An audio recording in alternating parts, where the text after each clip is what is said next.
Megastar Chiranjeevi ప్రస్తుతం కెరీర్‌లో golden ఫేజ్‌ను ఆస్వాదిస్తున్నారు. Sankranti కానుకగా విడుదలైన 'మనశంకర్ వరప్రసాద్ గారు' సినిమా బ్లాక్ బస్టర్ టాక్ తెచ్చుకుని గ్రాండ్ హిట్ కొట్టింది. అనిల్ రావిపూడి దర్శకత్వంలో వచ్చిన ఈ చిత్రం మాస్ అండ్ ఫ్యామిలీ ఆడియన్స్‌ను సమానంగా ఆకట్టుకుని చిరంజీవి కెరీర్‌లోనే తొలిసారి 300 కోట్ల క్లబ్‌లో చోటు దక్కించుకుంది. వింటేజ్ బాస్ ఈజ్ బ్యాక్ అంటూ అభిమానులు సంబరాలు చేసుకుంటున్నారు. అయితే పొలిటికల్ ఎంట్రీకి ముందు టాలీవుడ్‌లో నంబర్ 1 హీరోగా కొనసాగారు చిరు. తెలుగులో మాత్రమే కాకుండా ఇతర భాషల్లోనూ ఆయనకున్న క్రేజ్ గురించి కొత్తగా చెప్పాల్సిన అవసరం లేదు. తన ఫిల్మ్ కెరీర్‌లో ఎన్నో రికార్డులను సైతం సొంతం చేసుకున్నారు. కాగా ఈ క్రమంలోనే ఒకానొక దశలో ఇండియాలో హైయెస్ట్ రెమ్యునరేషన్ తీసుకున్న హీరోగా కూడా నిలిచారు. ఇంతకీ ఏ సినిమాకి మెగాస్టార్ అంత రెమ్యునరేషన్ అందుకున్నారు? ఆ స్టోరీ ఏంటో మీకోసం ప్రత్యేకంగా. 1992 ఏప్రిల్ 9న విడుదలైన ఈ చిత్రం అప్పటి ఆంధ్రప్రదేశ్ బాక్సాఫీస్ రికార్డులను తిరగరాసి మాస్ ఎంటర్టైన్మెంట్‌కు కొత్త నిర్వచనాన్ని ఇచ్చింది. ప్రముఖ నిర్మాత దేవి వరప్రసాద్ నిర్మాణంలో దర్శకేంద్రుడు కె. రాఘవేంద్రరావు దర్శకత్వంలో తెరకెక్కిన ఈ సినిమా ప్రేక్షకులను ఊహించని స్థాయిలో ఆకట్టుకుంది. పూర్తి మాస్ ఎంటర్టైనర్‌గా రూపొందిన ఈ చిత్రంలో Chiranjeevi style, dance, dialogue delivery ప్రేక్షకులను కట్టిపడేశాయి. మహిళా ప్రాధాన్యత ఉన్న కథలో ఒక సాధారణ కార్మికుడు తన ప్రతిభతో ఎదిగి పెద్ద పారిశ్రామికవేత్తను సవాలు చేయడం వంటి అంశాలు అప్పటి ప్రేక్షకులకు కొత్త అనుభూతిని ఇచ్చాయి. ఈ చిత్రంలో నగ్మ, వాణి విశ్వనాథ్ కథానాయకులుగా నటించగా రావు గోపాలరావు, కైకాల సత్యనారాయణ, బ్రహ్మానందం వంటి దిగ్గజాలు కీలక పాత్రల్లో మెప్పించారు.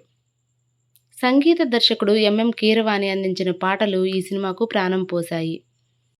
'బంగారు కోడిపెట్ట', 'కిటుకులు తెలిసినా', 'హే పిల్ల హల్లో పిల్ల' వంటి పాటలు అప్పట్లోనే కాదు ఇప్పటికీ ప్రజాదరణ పొందుతున్నాయి.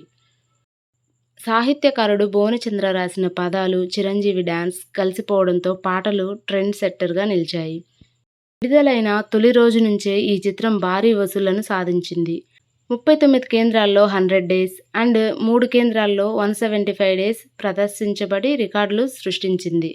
హైదరాబాద్‌లోని సంధ్య థియేటర్లో 183 రోజులు ఆడటం ఆ కాలంలో అరుదైన ఘనత.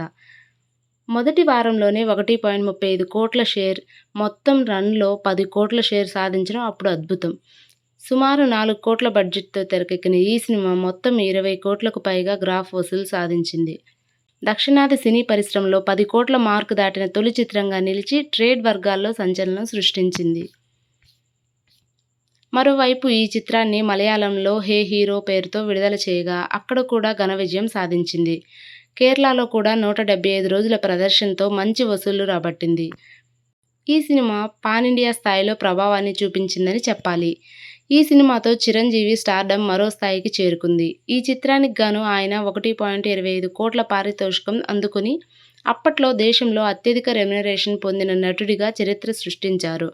అంతేకాకుండా ఇంటర్నేషనల్ ఫిల్మ్ ఫెస్టివల్ ఆఫ్ ఇండియాలో ఈ చిత్రాన్ని ప్రదర్శించడం మరో గొప్ప విశేషం. కమర్షియల్ సినిమా అయినప్పటికీ అంతర్జాతీయ వేదికపై ప్రదర్శించబడడం ప్రత్యేక గుర్తింపు.